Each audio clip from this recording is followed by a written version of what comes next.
So we appreciate your presence. My name is Paul Cavanaugh, and I work with Dr. Wilson at the Center for Engagement, Environmental Justice, and Health.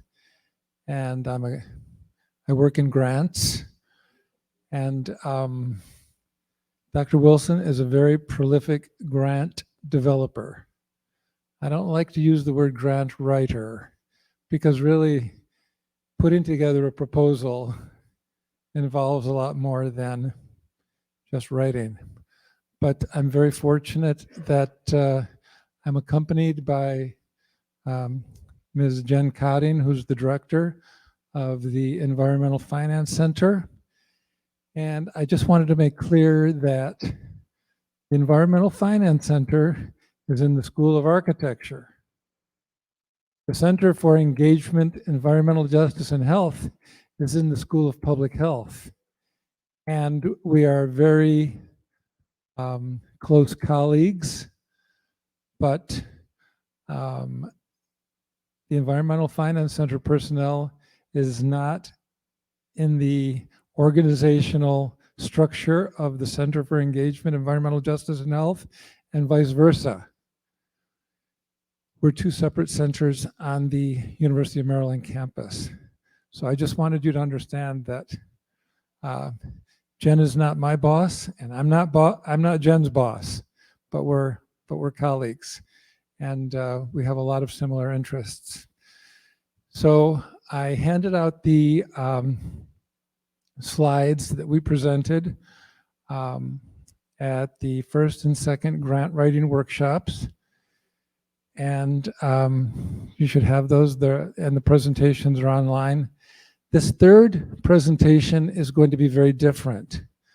Dr. Wilson asked us to take you through an actual live RFP, request for proposals, which was related to environmental justice and health. And so we found a request for proposals from USDA as far as and support of community food programs. I'm not an expert in community food programs, but a proposal is a proposal. And so we'll be going through the USDA proposal, and you'll see how it relates to the previous two grant workshops. I'll let Jen introduce herself. Good afternoon, everyone. Thank you for joining us. And thank you, Paul, for that introduction. That was great. I'm Jen Cotting, Director of the Environmental Finance Center here at the University of Maryland. We are actually a regional center, so we work throughout the Mid-Atlantic, and we help communities figure out how they're going to pay for the natural resource protection and restoration priorities that they have determined are important to them locally. So we help them find funding programs. We help develop information and resources and tools that help build their capacity to take on implementing programs that will improve the environmental quality and the quality of life in their communities. And Paul, do you want to kick us off with the slides?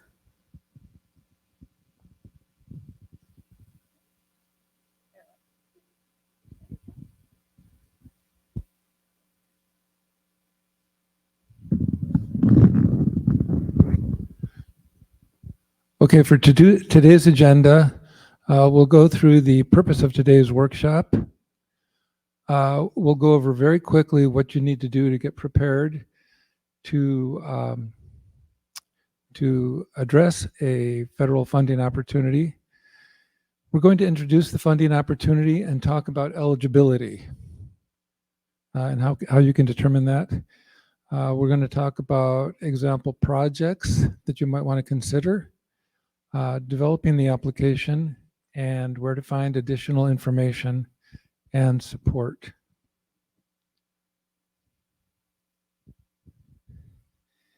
And I like this cartoon. Our proposal didn't get the grant, but they want us to teach proposal writing. Proposal writing is like a batter's hitting percentage. If you know anything about baseball at any level, you know that a batter who hits 300 is a good batter, but 300 is only 30%. So in the time that I worked for the University of Texas, I worked on teams that probably submitted $140 million worth of applications, and we were fortunate to get $40 million worth of funding. But that's not 30%. But grant writing is, you have to be persistent, and you have to be passionate about the idea that you have. And this just gives background about SIEGE and the Environmental Finance Center. And you can Google the Environmental Finance Center or SIEGE and get as much information as you want. But if you've heard Dr. Wilson talk, you know that SIEGE is all about community engagement, environmental justice, and health. And he's a very prolific grant developer, and all of his grants respond to those three notions. Because of the funding that we've received, both SIEGE and the EFC, the Environmental Finance Center, one of our obligations is to provide technical assistance to fence line and frontline communities that we're able to identify. And in fact, this presentation is taking place partly in fulfillment of the EPA Thriving Community Technical Assistance Center grant and the Mid-Atlantic Environmental Justice Hub grant from the Robert Wood Johnson Foundation. So in a sense, this is part of the technical assistance that we are obligated to provide to y'all during this time. The purpose of this workshop will be that we will walk through an actual proposal, talking about the different elements and components, hopefully sharing some tips and tricks of the trade with you. I can tell you, no matter how many grant writing workshops I've been to, I always learn something new. And even though I've only worked with Dr. Wilson since last December, he's taught me more about grant writing than I ever thought that I would learn for the rest of my life. He's very prolific. With regard to learning objectives, hopefully you will feel more comfortable in reviewing and working with an actual RFP. You will begin to be able to determine whether your organization is eligible for a funding opportunity. Hopefully, you will learn how to begin to incorporate some of the grant writing tips from the first and second workshops that we presented. That's why I handed out those handouts to you. I'm sort of old school. I feel like you have to give something to put in people's hands. In reviewing the USDA request for proposals, participants will learn how to prioritize the various grant development activities. And you'll begin to think about and learn how to work with partners, collaborators, and subawardees. And I forgot to say, if any of you have any questions at any time, please stop. We'll try to define all of the various acronyms that we use. If we forget to do that, please raise your hand and I'll go back and do that.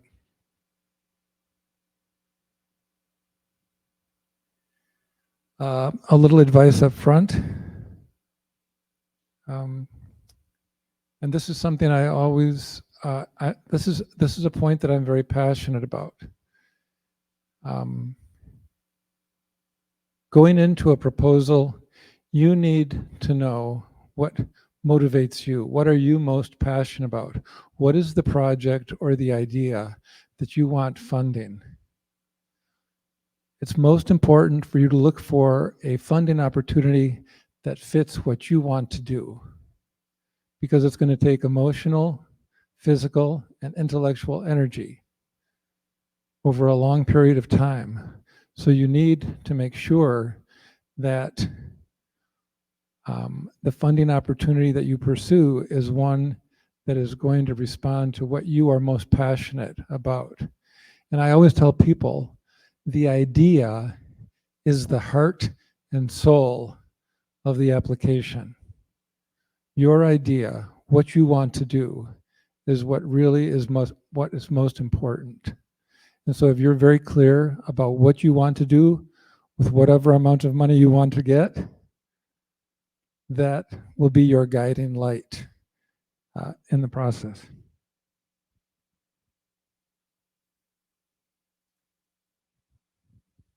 And the question I would like to ask, and this is not required if you answered it or not, but I'm just wondering if any of you have led an effort in your organization to write a proposal, or do you know someone who has been successful that can mentor you?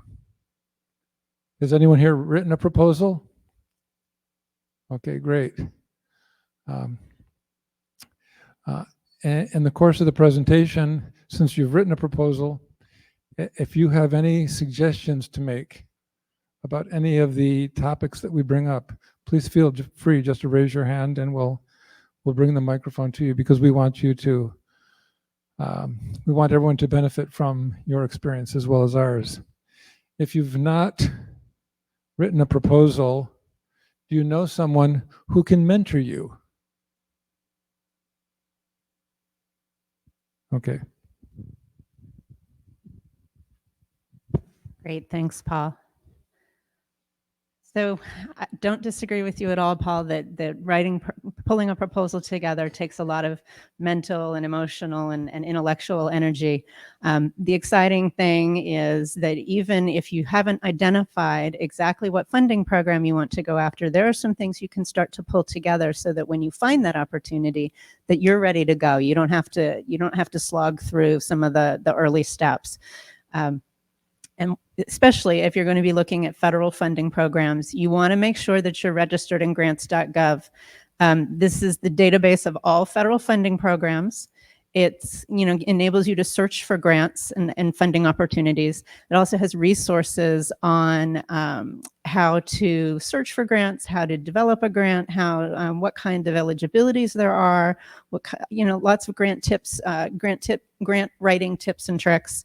It's also the application portal for most federal programs. So making sure that you're registered in grants.gov is an important first step that you can do before you've even identified a program that you want to take your project to. But to register in grants.gov, you need a unique entity ID. And so that means before you go to grants.gov, you want to go to sam.gov, which is the System for Award Management. And that's what the federal government uses to track who's receiving federal funding. So anybody who's going to apply for federal dollars is going to need to be registered in both systems. And as part of your registration in the SAM system, this System for Award Management, you're going to get a unique entity ID. That's going to be the number that the federal government uses. Everything that you do that involves federal funding is going to fall under this number. It's like having a social security number, but it's specific for grants, federal grants. So that's what validates your organization for the federal government.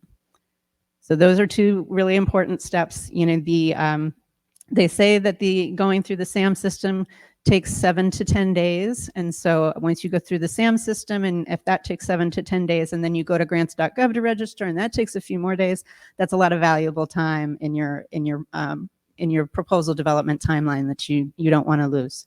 And for the SAM, once you're in grants.gov, you're good. But when the SAM, you have to renew every 12 months.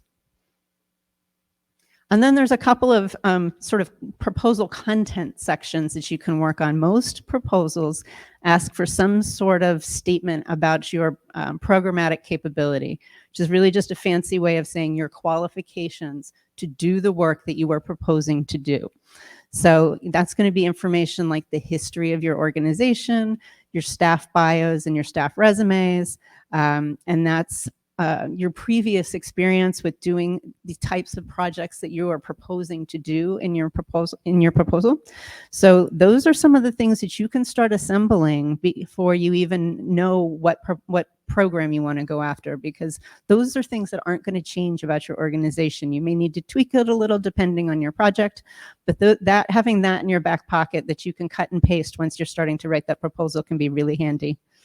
And the other piece that we talk about in terms of having something ready to go is past performance, especially with the federal government. They want to know about your history of successfully managing grants, similar to the scale of what you're asking for and the type of project that you're proposing to do. So that's not so much about your knowledge base of the content area. That is more about, did you deliver the final products that you thought you were going to deliver? Did you do a good job of balancing how much work you were doing with how much spending you were doing? Did you do a good job of getting your reporting, your quarterly or your annual reporting done on time? So it's more about the mechanics of managing that grant. And that's another thing that you can have prepared all ready to go. So again, we had just a couple of questions, just out of curiosity. So does anybody in the room already have a grants.gov and SAM number? All right. So you're ahead of the curve already. All right.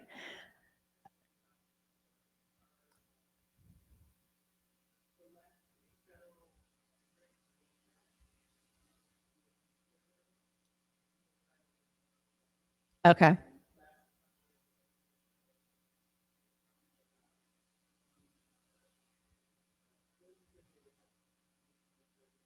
Yeah. Yeah, so they're using these unique identifiers now instead of the DUNS. In the SAM.gov website, you can search to double check and see if you've done it already or not. So there is a ability to check on that. And then, for those of you that haven't, it becomes about identifying, taking on the task or identifying someone on your team that can do those registrations. And again, great to get them done in advance so that you're not having that clock ticking while you're trying to pull your proposal together. And Paul, I think that kicks it back over to you, sir.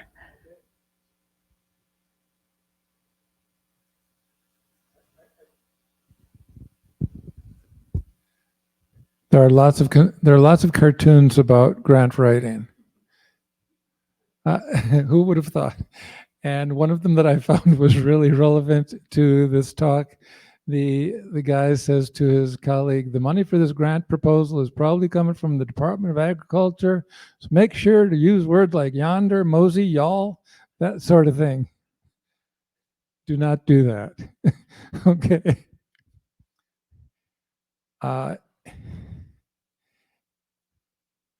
One of my most important tips is that, and I learned this at the University of Texas at Austin. I had a professor who said, don't give me anything that you've written that hasn't been looked at by anyone else. I only want to see work that's been edited. Even if it's edited by your teenage daughter, you give it to someone. And we all ended up editing our own work and not giving it to our teenage daughter because none of us had a teenage daughter, but it's true. Whatever you write, whatever I write, will be improved if someone else looks at it. Without a doubt. It doesn't matter if you have a high school education or a PhD. It will always be improved if someone else looks at it, because someone will say, I don't understand what this means. And that is so helpful, because the people who review and evaluate grant proposals are many times not experts in the field. And so if you can have someone identify for you something that is not as clear as you would like it to be, that's really helpful. This particular RFP that we're looking at, it's due on October 30th. And so if you are interested in what this RFP funds, or if you know someone who would be interested, you can forward this information to them, and they still have time to put together an application. So whenever you look at an RFP, you see there's going to be a due date. And this due date is October 30th at 5:00 p.m. The due date is not October 30th, 5:01 p.m. And one of my darkest moments as a grant writer is that I submitted a grant 3 minutes before it was due, and it was not received by grants.gov until 4 minutes after it was due. And within 15 minutes, I received notification that my request for $400,000 was not going to be reviewed, was not eligible for funding because it had arrived after the deadline. That is very painful. You need to know upfront that everyone in the world waits for the last minute. And the computer systems cannot handle last minute requests. And so at the University of Maryland, I think we have to get it in like we have to get it into the Office of Research Administration like 7 days before it's due or something like that. That's to ensure that the application is submitted on time. But please try to remember to submit it at least 24 hours in advance. Okay, there's not a lot of funding for this particular program. It's $4,800,000. And the individual award ranges are between $25,000 and $400,000. And the funding opportunity number is as you see it there.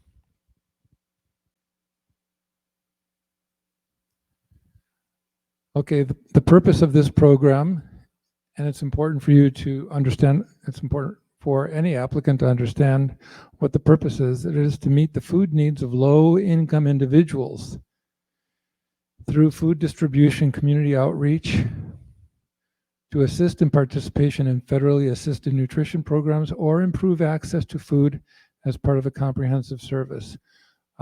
Several presentations on environmental justice problems having to do with food have talked about food deserts.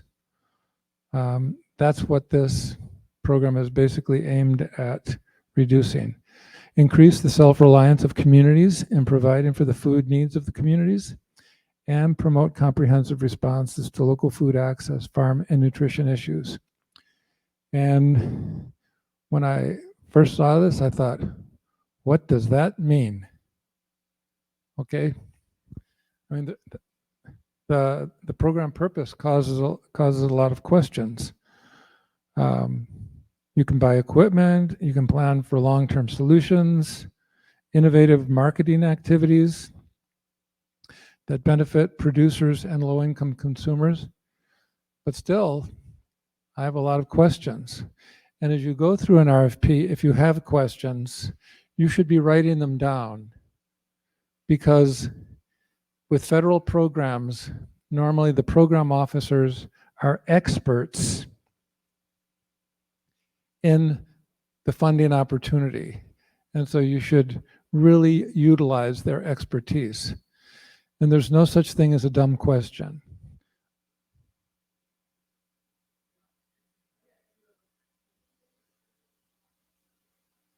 You want to see the previous slide? That one?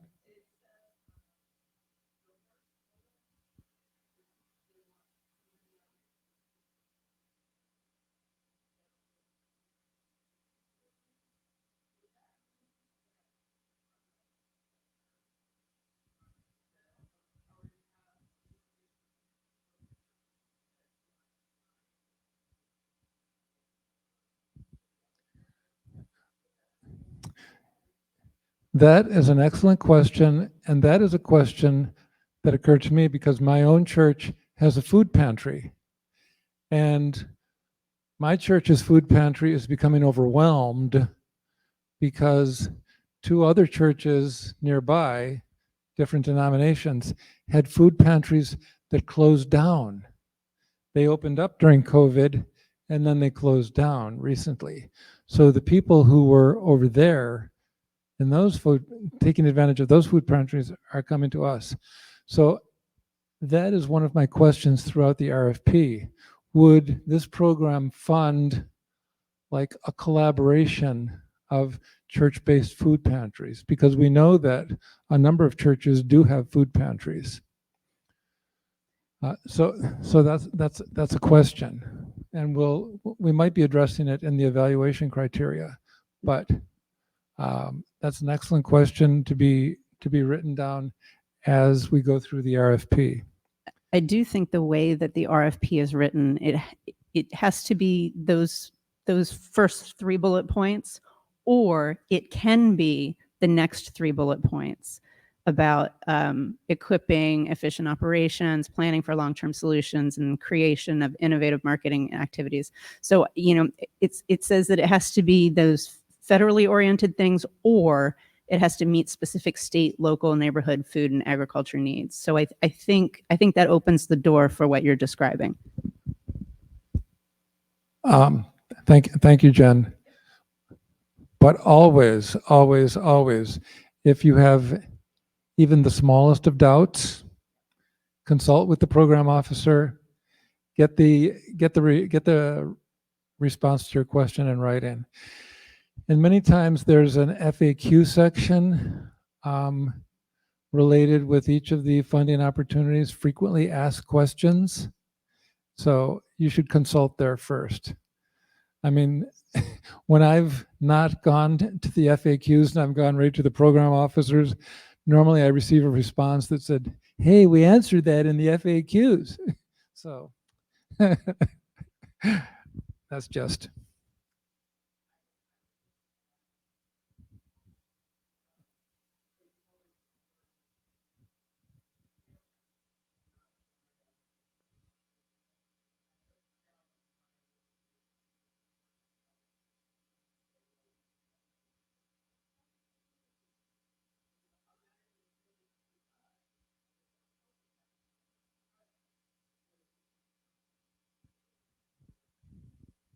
Well, the cardinal rule in grant writing is read the RFP.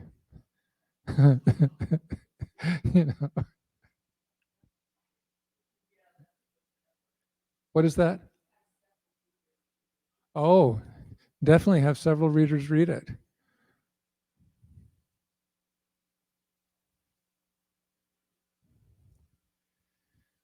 Okay, so they have two tracks, one for planning projects and one for community food projects.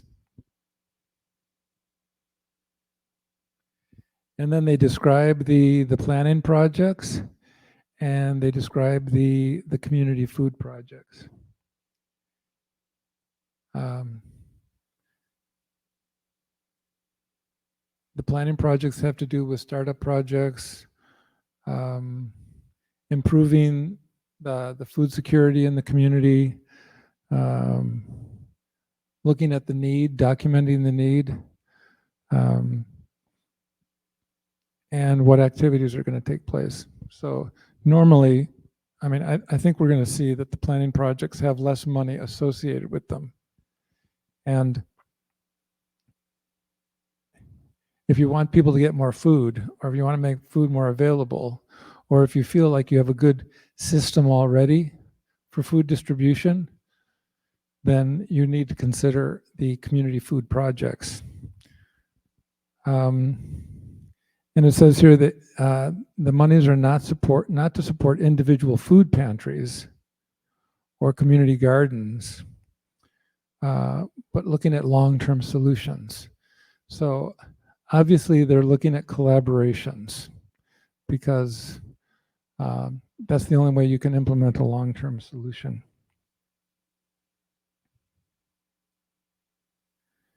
And then they give you the parameters of the funding opportunity. And you can see that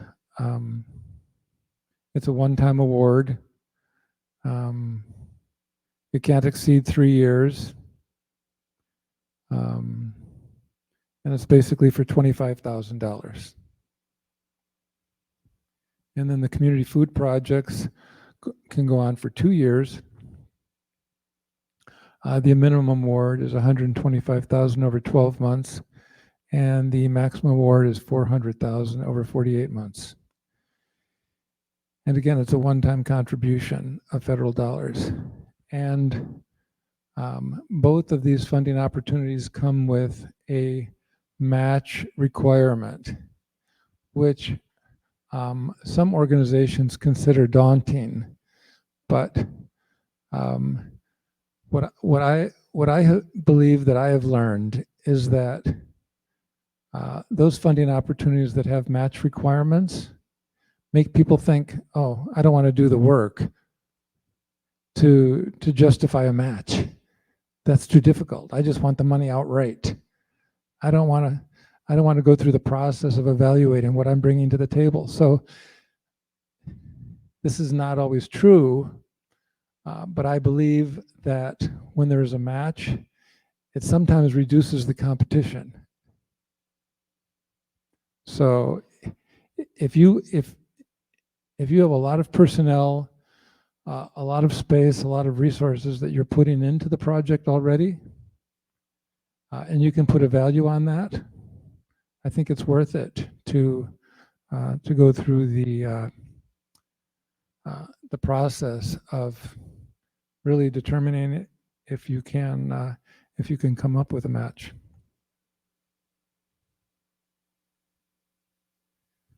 The key application dates.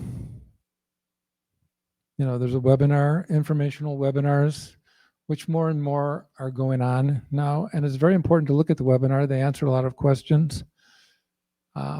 Plus, they inspire questions. Again, the deadline is 11:59 p.m. on October 30th. Not midnight, but 11:59. And they're telling you that there's going to be at least a 6-month delay between the time that you submit the grant and when the projects are going to begin.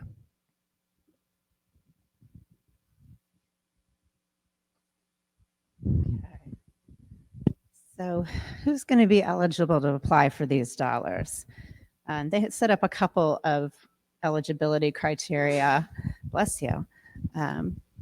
First of all, you have to be at least one of these things as an organization. You have to be a public food program, service provider, tribal organization, or private nonprofit entity. And you have to have experience in community food work, particularly small and mid-sized farms, or job training and business development for low-income communities, or working to reduce food insecurity in the community with things like food distribution or improving access or coordinating services. So if you're talking about, your food pantry, that sounds a lot like coordinating services. So you have to click one of the, you have to check one of those boxes. And then you must also demonstrate competency to implement the project you're proposing. This is coming back to that past performance language that we talked about developing. You have to demonstrate a willingness to share what you've learned over the course of your project. And so that's saying to me, okay, I need to have a section in my proposal that talks about my communications plan. Am I going to do webinars or brown bags or go to conferences? Am I going to develop case studies? Am I going to have a blog or do some videos or do some, infographics? They want to know, how are you going to make their investment in your project? How are you going to raise the profile of that? And how are you going to make sure that the good things that you've done can get replicated by other communities so that everyone can be learning from each other? This particular RFP did not have language about what is an ineligible organization. But again, coming back to what Paul said earlier, if you have any question about whether you're eligible or not, whether you think your project is a good fit, any questions at all, you want to go to that program officer and ask some questions. Check the FAQs and then go to that program officer. And for the most part, the program officers want to hear from you before they see your proposal. You don't want that proposal to be a cold call. They want to see that. They want to be able to give you some input. They don't want you spinning your wheels. They don't want the reviewers spinning their wheels in something that isn't quite right. So definitely take advantage of that opportunity to check in with the program officers. Now, for your application to be eligible for review, again, you have to meet that deadline. You have to meet the eligibility requirements we just talked about. You can only submit one proposal. You cannot submit. You may have multiple project ideas, but you got to pick the best one for this one, because this one particularly is not going to allow for multiple proposals. They also want the applications to be written entirely in English. If it's not in English, it's going to get bounced, whether it's a good proposal or not. And then coming back to that conversation around cost share, this requires a dollar for dollar match, and that can be a little intimidating. But it also, being able to demonstrate match is telling the funder that you're bringing resources to the table too. You're not just looking for a handout, you're looking for something that you can leverage with what you are already bringing to the table.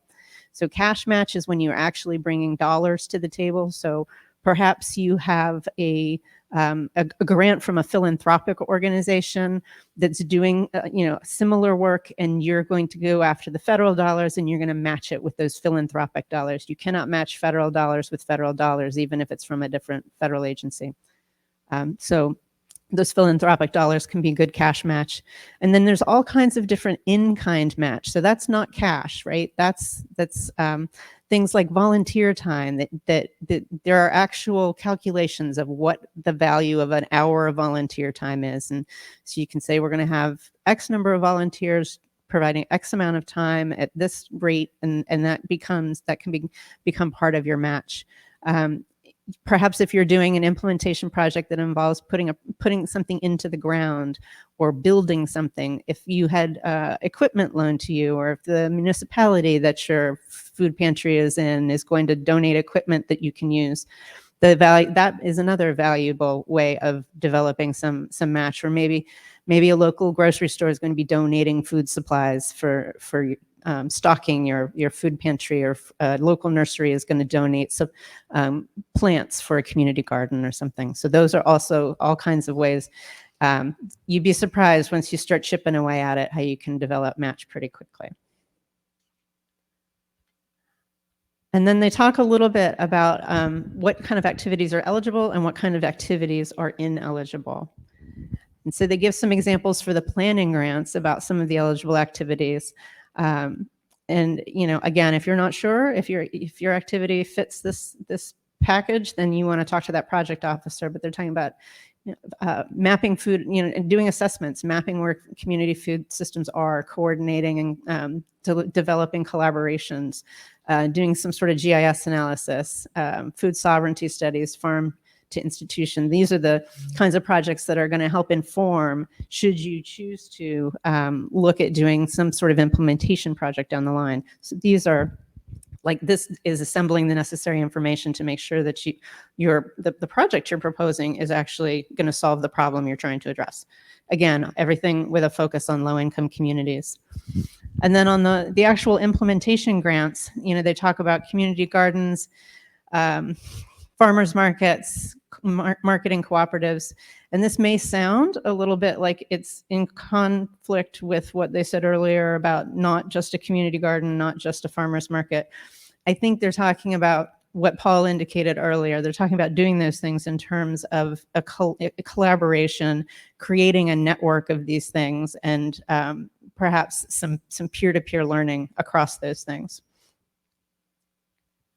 And then they have a list of ineligible activities, which aren't exactly, I won't read through the whole list, but they're not exactly shocking. These are things that are pretty common in the federal list of ineligible activities. You know, you can't have the costs of entertainment. You can't, unfortunately, you can no longer do cash or gift cards. For this particular program, you can't do cash or gift cards to compensate your participants. No lobbying, that's pretty general. That's not unusual at all. You can't have the cost of a membership in an organization. No promotional items. So if you were going to do something with farmers markets and you wanted to give them those tote bags to be able to, reusable tote bags, not allowable under this particular award, but maybe it's allowable under your philanthropic award. And so maybe that part of what you wanted to do gets, goes into the philanthropic, and that becomes match for your federal stuff. No fundraising, no infrastructure construction. And those are, again, not unusual. Yes. Mm-hmm.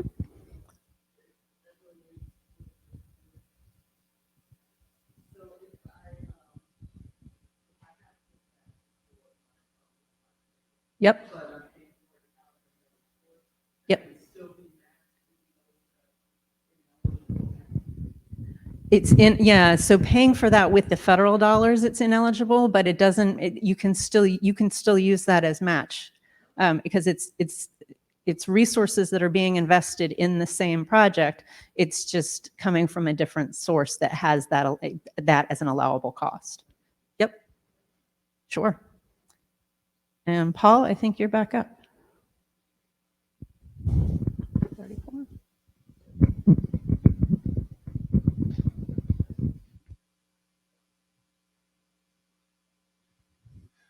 I like this cartoon because there are lots of hoops to jump through. And welcome to the grant application process. And that's why I think that it's very important to get started early, because you know that there are going to be a lot of hoops, and get the hoops out of the way that you know are going to be there in the end.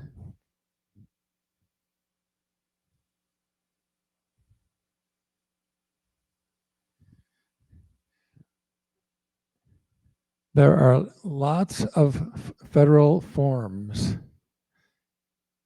that are required for federal grant applications. And that's why some people prefer to go through the private philanthropical route or state grants. State applications sometimes are easier. Another thing that happens, especially with food grants that I know of, is that counties apply. So every county in Maryland, I'm absolutely sure, has a planning department with someone who's working on grants. And you can find that person and talk to them and say, hey, what grants do you have going on that are related to the distribution of food? And if you have one of those grants in process, can my organization be a collaborator of yours? I think that sometimes we forget that counties are looking for people to collaborate with because they're obligated to. I know that the Environmental Finance Center has to do a certain amount of community engagement and outreach. And so they're grateful when people communicate with them and say, hey, can you give us some technical assistance? Because then they can say, okay, we're fulfilling our obligation under the grant that we've received. And the Center for Engagement in Environmental Justice is fully supported by external funding. So this presentation today and the whole symposium is technical assistance and community engagement. And we're required to do that under the grants that we've received. I think the Environmental Finance Center, you're pretty much funded externally, aren't you? Okay, so the Environmental Finance Center is also funded 100% by external funding.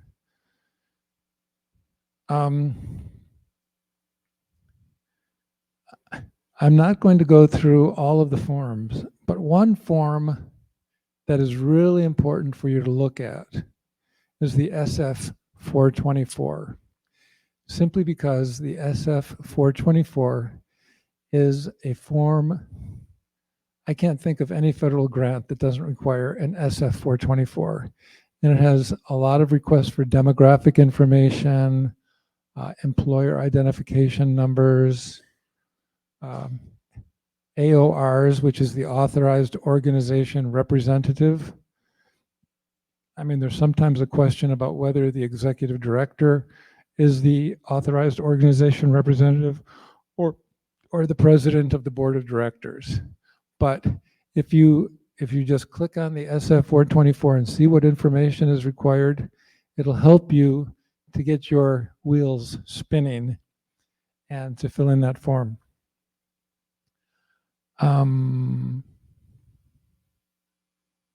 There are a number of forms, obviously, here that USDA requires that the EPA does not require. The EPA requires some other supplementary forms. So I'm not going to go through all of the forms except to say it would behoove anyone considering the development of an application to look at the forms to see how involved they are. Some are like really simple, like I'm sure the felony conviction and tax delinquent status is pretty simple to fill out. You know, is someone in your organization a felon, and are you delinquent on your taxes? And I just learned that sometimes when an organization does work for the state of Maryland and submits an invoice, that invoice is not paid in a timely manner because the person who signs the invoice owes taxes to the state of Maryland or may owe alimony to the state of Maryland, or there's some other red flag on this individual's personal record, which may or may not be correct, you know. So really look at the forms long before you have to fill them out.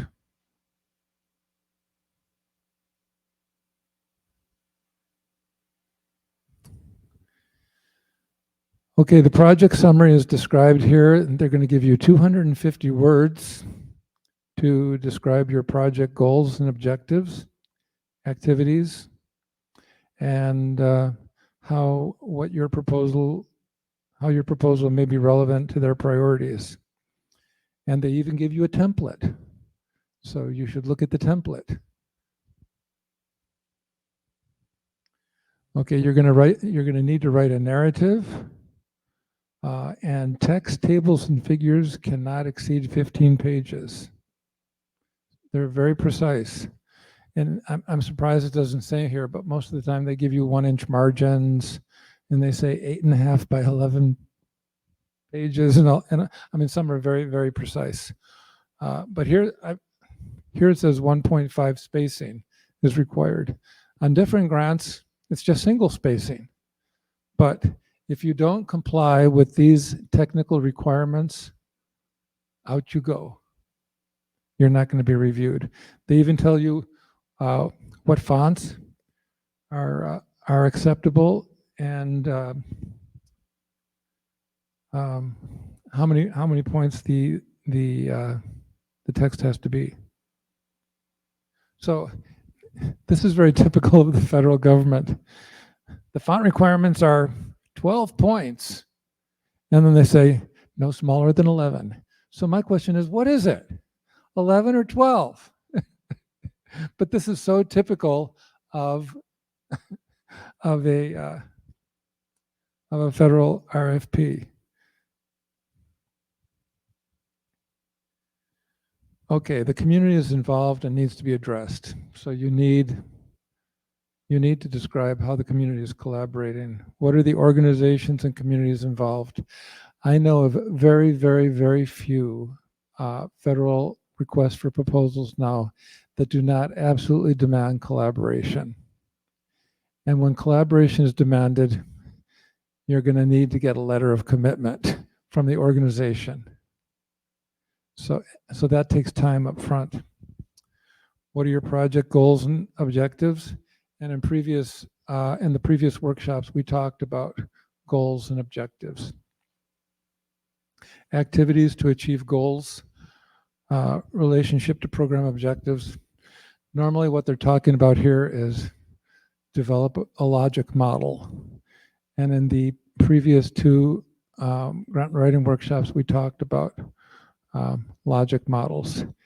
And really, I'm a strong proponent of logic models, because if you can do a logic model before you start writing, before you invest a bunch of time in this, you've really given yourself a leg up.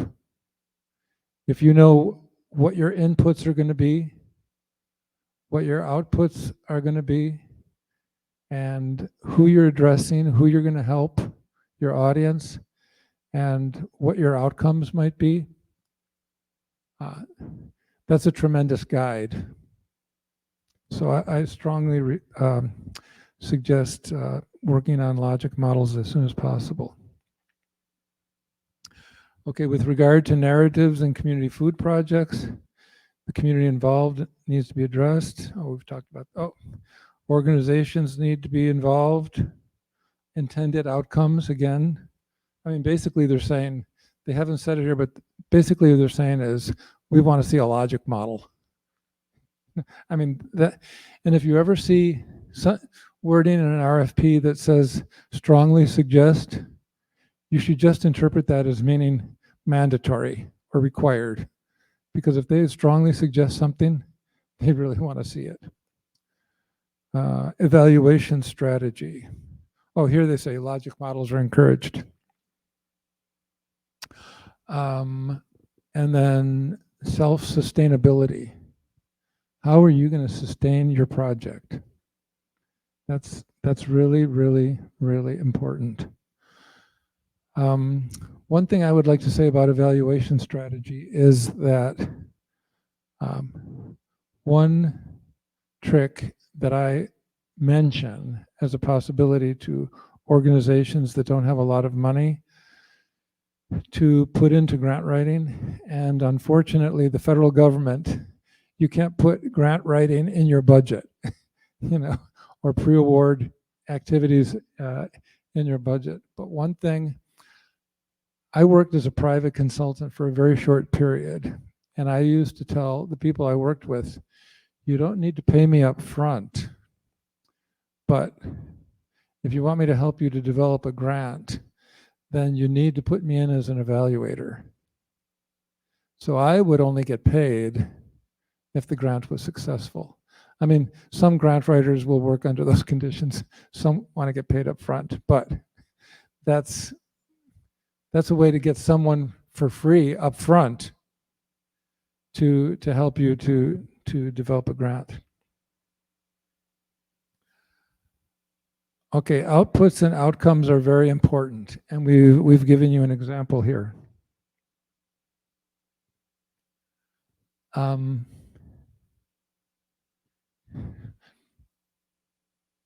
to simplify things, I like to suggest to people that they think about their own lives. And if you're responsible, or if you've ever been responsible for raising a child, for instance, there are inputs, right? You send them to school, you send them to the doctor, you provide food, you provide shelter. Those are all the inputs that you give. The outputs are the child is healthy, the child makes his or her way through school, etc. And that's the output. The outcomes, the short-term outcome is the child graduates from elementary school. The intermediate outcome is that the child graduates from high school. The long-term outcome is the child gets a job, gets a career, gets training. So some people are really intimidated by logic models, outputs and outcomes. And I like to mention to them how those things are applicable in their own lives, and how outputs, outcomes, and logic models are basically what we do intuitively, how we structure our lives without thinking about it. Here an output is 20 nutrition classes will be held by the end of 12 months. That's an output. Okay? The input is someone gives those classes. You know, there's someone in our organization who's qualified to give those classes, so that's an input. The outcome is that disadvantaged youth will improve their health. Okay. Another output might be everyone gets vaccinated, or everyone gets the appropriate number of and kind of vaccinations. So you have inputs, outputs, and outcomes. And that's basically what the logic model is. I really like this example of a milestone because it's very, very simple. It's very easy to read. It's not complicated. And grant reviewers like things that are not complicated, because normally they're reading 10 to 20 grant applications. And the clearer that you can be, the better. And so you see that under this objective, they're going to reach those milestones that are listed on those dates. And then the next objective, those activities and those dates. I mean, a milestone chart doesn't have to be any more complicated than that. Now, if you don't like this model, you can Google milestones and come up with 100 different varieties, 100 different versions of what a milestone chart might look like. And you can do that for anything that we're talking about today.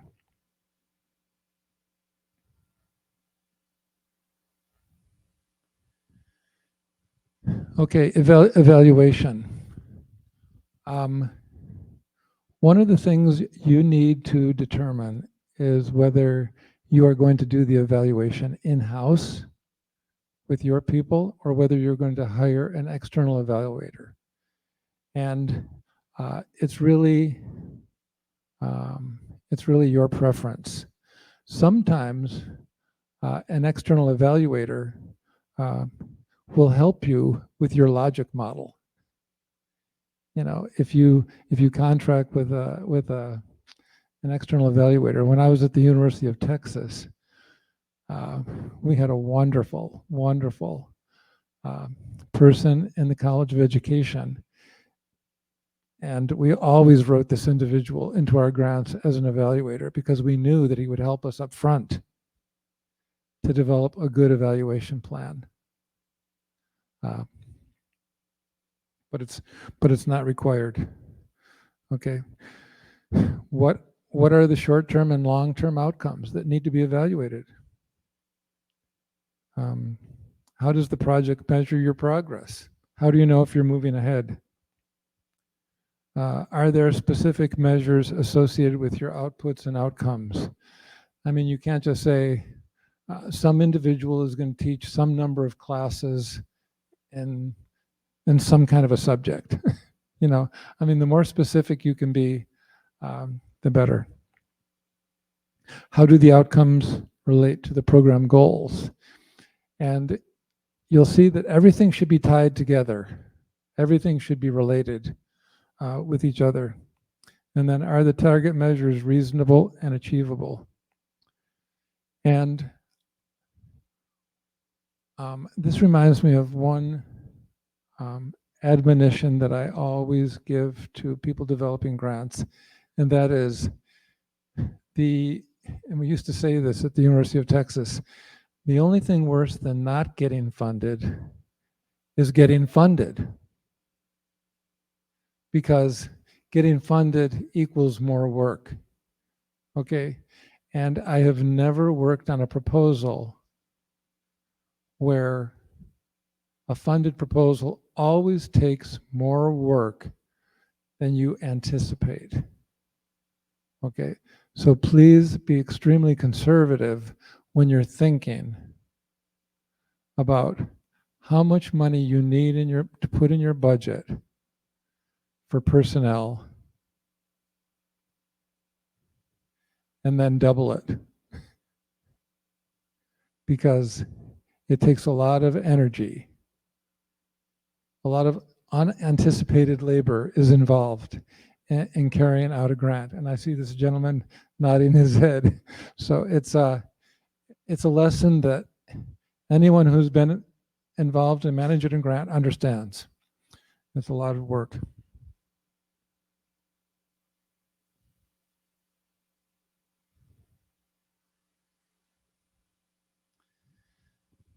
And here is the simplest logic model template that you can find. Resources are inputs. These are the activities that you're going to carry out. These are the outputs. Who are you going to involve? And then the outcomes. And so it's inputs, outputs, outcomes at the bottom. This is like the simplest, most straightforward logic model that you can possibly imagine. Quick time check, Paul. We're at 4:23, and I know folks are going to want to get to the final plenary session. So, yes. Well, here are the other the other attachments with this proposal, and the question is, why are letters of commitment better than letters of support?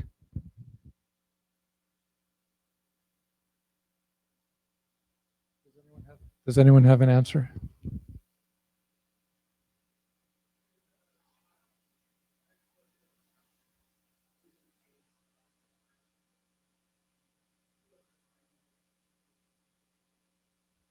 Excellent.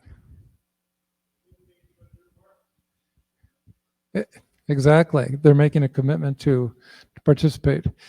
In the old model was letters of support. Get a letter of support.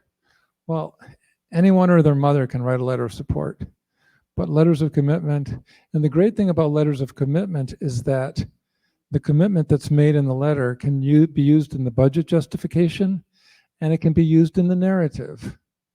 So it really serves three purposes. all right, I think that's to me. I will be mindful of the fact that you all probably want to get to see the final session. So we'll go through this budget component relatively quickly, but if anyone wants to talk about it more, I can certainly stay after and talk about it. So the budget that you're going to put together, they really want to see a good amount of detail. They really want to understand they want to know that you've given thought to how you're going to spend every dollar that you're asking for. And so it's personnel and fringe benefits. Benefits are probably your biggest line item in your budget, depending on what kind of project it is. This is, you want to get specific with this. We're going to have this person get this much money to spend this much of their time working on these specific tasks within.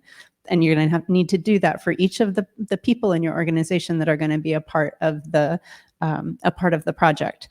And then you're going to want to be doing something similar with the benefits dollars. The program manager gets this % of benefits, and they're going to want to know why. They're going to want to know how those percentages for benefits were arrived at. So, for example, with the university, they have federally negotiated benefits rates, and they're different for staff versus hourly folks versus faculty. So you just want to be able to defend where those numbers are coming from. And then your travel. So you're going to want to be being detailed. We're going, X numbers of miles round trip, X number of times to visit these communities who are going to be a part of the program, and what mileage rate and where is that coming from. And then equipment. I think equipment is something that rarely ends up being a part of these things, because equipment is defined by the federal government as equipment has to be over $5,000. And so even if you're buying a laptop, it's still considered a supply and not equipment. So we don't usually get into equipment too much. We'll talk a little bit about contractual, if you're going to have to bring in an evaluator like Paul was suggesting, or if you're going to need a bookkeeper or a data processor, an engineer. Those are the kinds of things that you'll want to map out in contractual, and you'll want to be able to explain how you arrived at that price for that contractor. And you're also going to want to talk about, if they're for-profit firms, you're going to want to be able to talk about how you competitively put folks through a competitive process to get to that contractor, or how you plan to do a competitive process for the for-profits. Next we have, I skipped over supplies. Sorry about that. So supplies, if you're buying paper to be able to be able to print things, or if you have to buy a laptop to be able to operate your project. Those are the kinds of things that are going to end up in supplies. If you're doing air quality monitoring and you need to buy some monitors, or water quality and you want to buy some water quality monitors, those are all the things that are going to end up in supplies.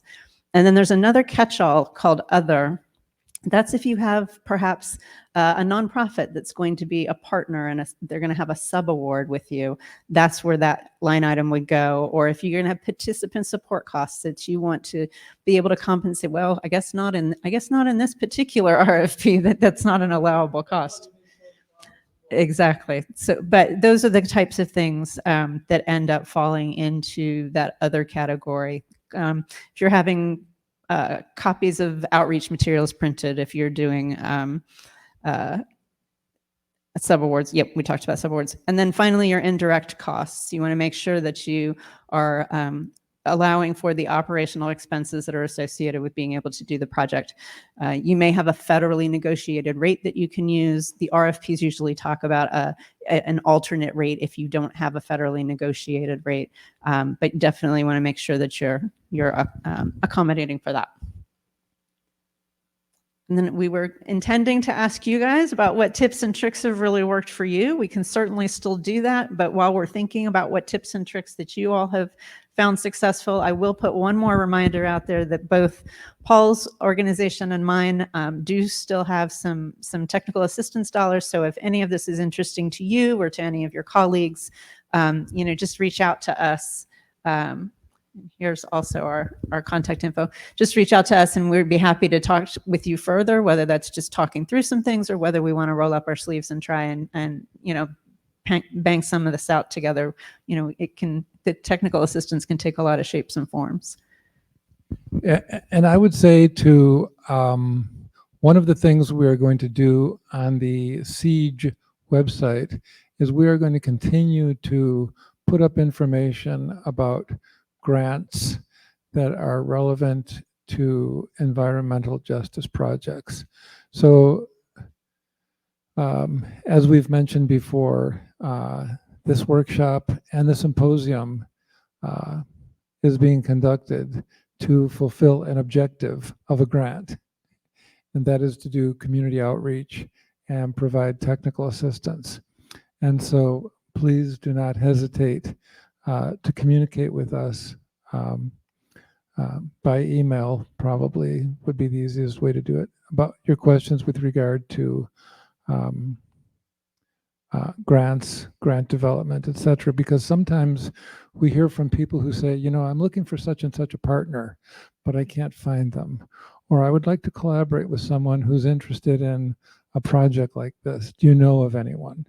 So it's really important for you to make yourself known to us and make your projects known to us, because we would like to link you up with other people with whom you might collaborate.